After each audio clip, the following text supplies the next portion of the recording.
Hola, ¿qué tal? Este es el video número 36 y vamos a hablar sobre movimiento rectilíneo. ¿A qué nos referimos con movimiento rectilíneo? Nos imaginamos a una partícula P que se mueve a lo largo de una recta en cualquier dirección y puede parar en la recta y devolverse en la dirección opuesta, puede hacer cualquier cosa mientras no se salga de esa recta. Y sabemos cuál es la posición X en cualquier momento t, es decir, sabemos que X está dada por una función f de t. ¿Qué sucede? Bueno, si v de t es la velocidad instantánea, o sea, la velocidad exactamente en el momento t, y at es la aceleración, queremos ver qué sucede con qué es v y qué es a. Pero veamos, ¿qué es la velocidad en general? ¿Qué es lo que estamos hablando? Es el cambio en la posición entre el cambio del tiempo, o qué longitud fue recorrida en un espacio de tiempo dado. ¿Y qué es la velocidad instantánea? Bueno, la velocidad medida casi que puntualmente, o dicho de otra manera, en esa razón que tenemos delta, t delta x entre delta t, lo que queremos es el límite cuando delta t va para cero. Pero ¿qué sería delta x? Delta x es esencialmente f de t más delta t menos f de t, todo entre delta t, y estamos tomando el límite cuando delta t va para cero. Pues si cambiamos delta t por h, tenemos la definición de derivada, eso no hace ninguna diferencia, entonces esto es la derivada de f. Entonces la velocidad es la derivada de la función posición. Por otro lado, veamos qué es la aceleración. La aceleración es el cambio en la velocidad con respecto al tiempo. Y como es la aceleración instantánea la que nos interesa, vamos a verlo como el límite cuando t tiende a cero de delta v entre delta t. Nuevamente, delta v es simplemente v evaluado en t más delta t menos v evaluado en t, todo dividido entre delta t. Y nuevamente esa es la derivada de v. Pero ¿qué sucede con la derivada de v? Es la segunda derivada de t. Muy bien, entonces tenemos que la aceleración es la segunda derivada de la posición. Eh, Vamos a ver qué sucede cuando nos imaginamos que tenemos una aceleración constante. La aceleración a de t es exactamente a, no se mueve. Entonces, como la aceleración es la derivada de t, entonces la velocidad, perdón, la aceleración es la derivada de la velocidad, entonces la velocidad tiene que ser de la forma at más un cierto b. ¿Por qué? Porque su derivada ahí sería a. Y nótese que en ese caso ese b que pusimos es exactamente v en cero, o dicho de otra manera la velocidad inicial, y por convención esa la tendemos a denominar como v0. Entonces, ¿qué tenemos? La velocidad, si tenemos aceleración uniforme a, la velocidad es at más v0. Y pasa lo mismo con la velocidad y la posición. La velocidad es la derivada de la posición y es de la forma at más v, entonces más v0, entonces ft es a medios t cuadrado más v0 por t más x0. ¿Por qué? Porque cuando derivamos eso, x0 es una constante, se va, derivada de v0 por t es v0, y derivada de a medios por t cuadrado, la derivada de t cuadrado es 2t, el 2t cancela el medios en el a medios y me queda a por t, exactamente con lo que empezamos. ¿Por qué es esto importante? Bueno, veamos que muchas cosas se pueden ver como eh, situaciones con velocidades constantes. Me imagino que ustedes han visto fotografías como esta, una fotografía donde alguien está cerca de la torre de Pisa y parece que la está sosteniendo, o mil otras variantes de este tipo de foto de turista. Pero la Torre de Pisa tiene una historia bastante interesante, y una de las cosas que sucedió es que ahí Galileo hizo su experimento. Resulta que pues cuando se había hecho menos estudio sobre eh, lo que hoy denominaríamos física, la gente pensaba intuitivamente, si yo tengo un objeto más pesado, ese objeto debe caer más rápido. Y entonces lo que sucedió fue que Galileo en algún momento entre 1589 y 1592 hizo un experimento en el que tomó dos esferas de un mismo metal, pero de tamaños y por ende de pesos distintos. Digamos que uno era de 1 kilogramo y tenía un cierto radio R, y el otro era de 8 kilogramos y tenía un radio 2R, y las dejó caer simultáneamente. Pero evidentemente no fue que las tiró, sino que simplemente las dejó caer. Es decir, básicamente empezaron con una velocidad inicial de 0, v0 es igual a 0, y nos interesa, bueno, el experimento de Galileo era que tenía estudiantes abajo que estaban viendo caer los objetos y tenían que determinar cuál de los objetos había caído primero. Y pues se dieron cuenta que los dos objetos caían a la misma, eh, al mismo tiempo. Entonces, si se dejaban caer al mismo tiempo, caían al mismo tiempo al suelo, lo cual quiere decir que no era cierto que la aceleración dependiera del peso. Hoy por hoy sabemos que hasta cierto punto depende un poco de la densidad del material, más que todo por la resistencia del aire. O sea, en el vacío usted deja caer una pluma y deja caer eh, una esfera metálica, y en el vacío, donde no hay resistencia del aire, ambas deben caer al mismo tiempo. Sin embargo, dado que una esfera metálica es mucho más densa que una pluma, pues en la presencia de aire, el aire va a frenar la caída de la pluma muchísimo más de lo que va a frenar la caída de una esfera. De hecho, la caída de una esfera metálica eh, es insignificante el efecto de la resistencia del aire.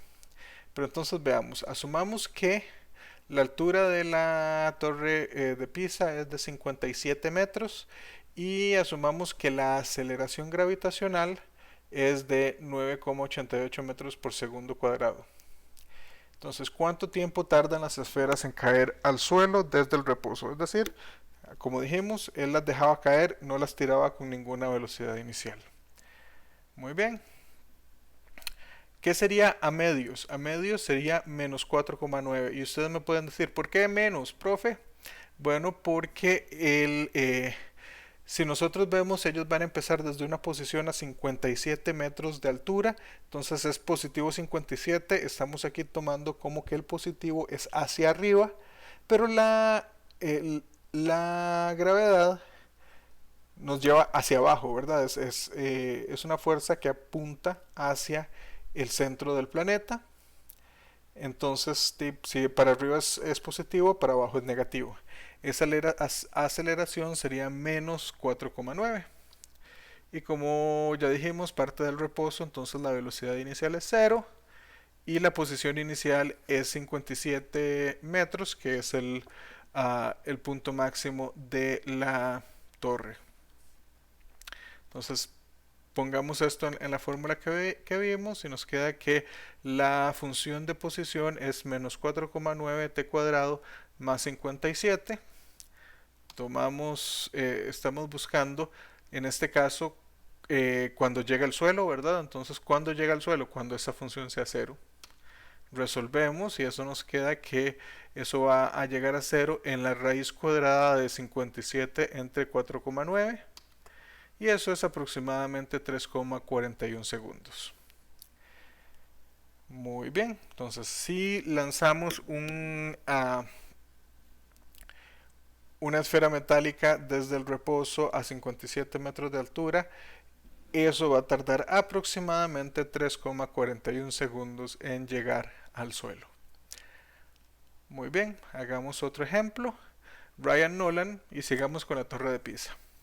¿Quién era Ryan Nolan? Ryan Nolan era un pitcher profesional, bueno, el señor sigue vivo, pero ya no es pitcher profesional de béisbol, y es la persona que había sido medida como el lanzador más rápido de la historia. Él lanzaba las bolas, eh, en béisbol usted lanza las bolas en línea recta horizontal hacia el bateador a una velocidad de 162 kilómetros por hora, lo cual, redondeemos un poquito, son 45 metros por segundo. Cuando uno hace un lanzamiento para arriba, la velocidad es considerablemente menor. De hecho, uno puede estimar que cuando hace un lanzamiento para arriba, la velocidad de subida va a ser, en el mejor de los casos,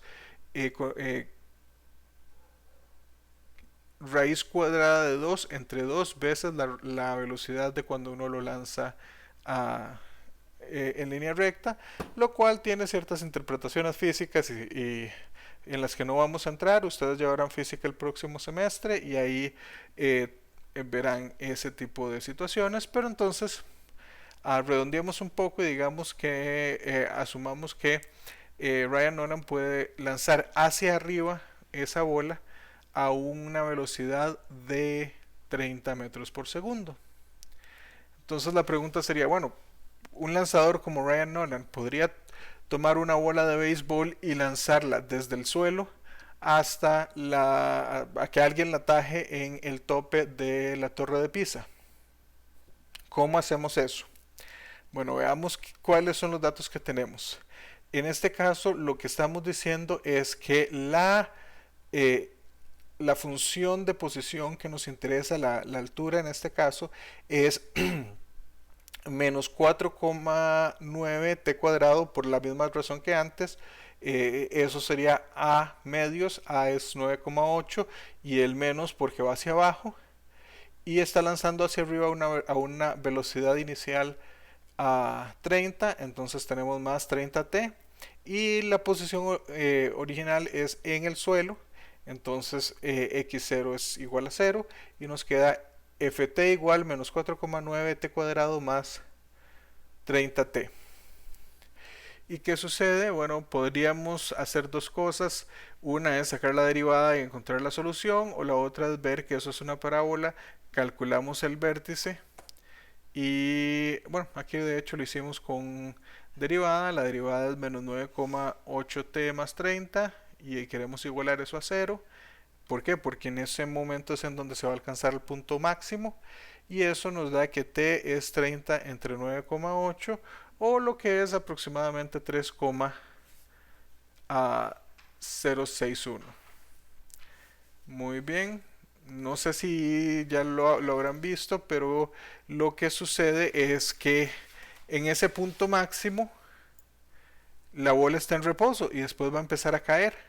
¿Y qué sucede cuando empieza a caer? Pues básicamente empezó en reposo y cae, y vean que el tiempo acá es menor que el tiempo que nos dio antes. Entonces aquí podríamos ya intuir que no se va a poder, pero ¿cómo sabemos si se va a poder o no? Pues evaluamos f en ese punto y resulta que ese nos da 45,918 aproximadamente, ¿verdad? Eso es, digamos, 46 metros. El problema es que la Torre de Pisa mide 57 metros de altura. Entonces veamos, incluso si como él no está empezando exactamente desde el suelo, porque la bola es lanzada más o menos a la altura del hombro y pues eso está por lo menos como a 1,5 metros del suelo. Entonces sumemos ese 1,5 metros y es cierto, no son 45, son 45,92 que son casi 46. Entonces estamos hablando de que incluso si hacemos todas esas diferencias, a lo más que llegamos es como a 48 metros. La Torre de Pisa mide 57, no va a llegar al tope. Entonces vean qué cosa más curiosa, la Torre de Pisa, que es un edificio que ya tiene cientos de años de haber sido construida, es lo suficientemente alto para que, hasta donde sabemos, ninguna persona pudiese tomar una bola de béisbol y lanzarla desde el suelo hasta la parte más alta, con sus manos. Por supuesto, nosotros tenemos otros instrumentos con los que podríamos hacerlo y pues si disparáramos algún arma, eh, una pistola o un cañón, algo así, pues eso genera muchísimo más fuerza de lo que una persona puede generar con un brazo, pero lanzando una bola de béisbol por un brazo humano, aparentemente es imposible llegarle. Y bueno, con eso... Ah, no, de hecho quería darles un ejemplo de un momento en el que uno no va a tener una aceleración uniforme. Veamos lo siguiente. No sé, hmm, disculpen, no sé si vieron esta noticia en La Nación. Esto es del 3 de abril y resulta que un muchacho británico cumplía años el 1 de abril, cumplía 32 años y decidió correr una maratón. En ese día se hubiese celebrado una maratón recaudar fondos para una cierta fundación, pero claro, como todos estamos eh, en cuarentena, él no podía salir a hacer la maratón y decidió hacer la maratón en el patio de su casa. Bueno, entonces este muchacho iba posiblemente en línea recta de un lado a otro de ese patio, aunque en esto que les estoy mostrando no lo dice, en la noticia sí decía que el patio tenía una longitud de más o menos 6 metros y pues asumamos que esa persona puede correr aproximadamente unos 4 metros, perdón, o sea que esos 6 sí, aproximadamente unos 4 metros por segundo. Entonces esos 6 metros los haría en más o menos 1.5 segundos. Y por facilidad, redondeemos ese 1.5 segundos a pi medios segundos, que eso es 1.57 aproximadamente. ¿Y qué sucede? El muchacho va y viene, va y viene. Y cada uno de esos le va a tomar pi medios segundos. Entonces nuestro f de t es aproximadamente 6 coseno cuadrado, perdón, 6 coseno de 2t. Eso es, ¿por qué? Porque cada ida de un lado a otro es más o menos pi medios segundos y eso es 6 metros de un lado a otro. Entonces va a 6 coseno de 2pt, de 2t. Entonces, este simplemente me pareció un ejemplo interesante que poner. Pero con esto terminaríamos el video y la próxima vez o sea, con esto de hecho concluimos el tema de derivación y la próxima vez vamos a empezar a ver lo que tiene que ver con integración. Hasta entonces, que estén muy bien. Hasta luego.